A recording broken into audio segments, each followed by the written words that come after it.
എപ്പോഴും മുതൽ പൂജ തുടങ്ങി എന്ന് പറയാൻ പറ്റുമോ നമുക്ക് ആർക്കെങ്കിലും? എന്നാണോ മനുഷ്യന്റെ ആവിർഭാവം അന്ന് പൂജയും തുടങ്ങിയിട്ടുണ്ട്. പ്രയാസമില്ലേ? വനങ്ങളിലായിരുന്നു നമ്മുടെ പൂർവികൾ. ഇതെല്ലാവർക്കും അറിയാം. നമ്മള് കാട്ടുമൃഗങ്ങളെ പോലെ തന്നെയായിരുന്നു നമ്മുടെയും ജീവിതം. അപ്പൊ അന്ന് യാതൊന്നിനെ കുറിച്ചും ബോധമണ്ഡലത്തിൽ വേണ്ടത്ര ശാസ്ത്രീയ ചിന്ത നമുക്കുണ്ടായിരുന്നില്ല. ആ സമയത്ത് ആ പ്രാകൃതരായിട്ടുള്ള മനുഷ്യര് പ്രപഞ്ചശക്തിയിൽ കാണുന്ന ഇടിമുഴക്കം, മിന്നല്, പ്രളയം, കൊടുങ്കാറ്റ്, തീയ്, ഇങ്ങനെ കാണുന്ന ശക്തികളെ മുഴുവൻ അവൻ ഭയന്നു, വളരെയേറെ ഭയന്നു. ആ ഭയത്തിൽ നിന്ന് അവന്റേതായ രീതിയിലുള്ള ചില ശാസ്ത്രീയ അഥവാ ചില ചിന്തകൾ ഉടലെടുക്കുകയും ഇതിനൊക്കെ കാരണക്കാരനായിട്ടുള്ള ഏതോ ഒരു ശക്തി ഉണ്ട് എന്ന് ഉപബോധ മണ്ഡലത്തിൽ കണ്ടെത്തിയിട്ടുള്ള പ്രാകൃത മനുഷ്യര് അവരുടെ ബുദ്ധിക്ക് ഇണങ്ങുന്ന രീതിയിൽ ദൈവത്തിനെയോ പ്രകൃതിശക്തിയെയോ ആരാധിക്കാൻ തുടങ്ങി. അതിന് ഇന്നത്തെ രീതിയിലുള്ള കൃത്യതകളൊന്നുമില്ല. ഇന്നും കൃത്യത വേണമെന്നൊന്നുമില്ല. കാരണം ഹിന്ദുധർമ്മം അനുശാസിക്കുന്നത് അങ്ങനെയാണ്.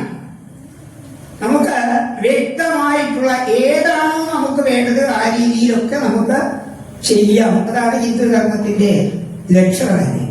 അങ്ങനെ അന്ന് ചെയ്തിരുന്ന പൂജയുടെ പേരാണ് വന്യപൂജ.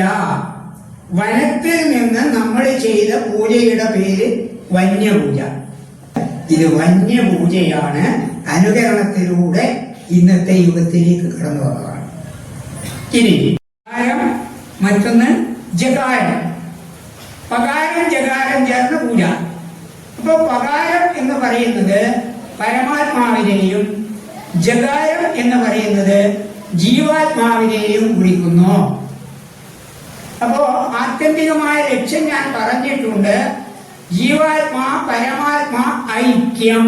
അപ്പൊ ഈ ജീവാത്മാവിനെ പരമാത്മാവിലേക്ക് വിലയം പ്രാപിക്കാനുള്ള പല വഴികളില് ലഘുവായ, സാധ്യമായ, സ്വീകാര്യമായ, എളുപ്പമായ ഒരു പന്ഥാവാണ്, ഒരു വഴിയാണ് പൂജ. പൂജക്ക് കൃത്യമായിട്ടുള്ള ചട്ടവട്ടങ്ങളൊന്നുമില്ല. പക്ഷേ എന്തിനാണ് നമ്മൾ ചിട്ടവട്ടങ്ങളൊക്കെ ഉണ്ടാക്കിയിട്ടുള്ളത് എന്ന് ചോദിച്ചാൽ എന്തിനും ഒരടുക്കും ചിട്ടയും എല്ലാം വേണം.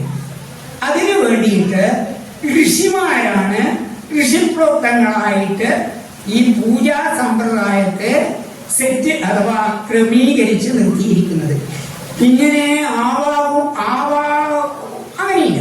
നമ്മളെ ഇഷ്ടത്തിലൊക്കെ ചെയ്യാം. ഉപാസന അനിയമോ ഹിന്ദുധർമ്മസ്യ ലക്ഷണം.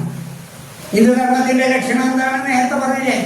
ഉപാസന നമുക്ക് ഇഷ്ടം പോലെ ഉപാസിക്കാം, നേരത്തെ പറഞ്ഞതുപോലെ തന്നെ.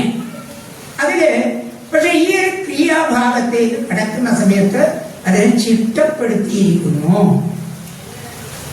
അതില് പൂജ എന്താണെന്ന് ഇപ്പൊ മനസ്സിലായല്ലോ. പരമാത്മാവിലേക്ക് ജീവാത്മാവ് വിലയം പ്രാപിക്കാനുള്ള ഒരു ലഘു വഴി പൂജ.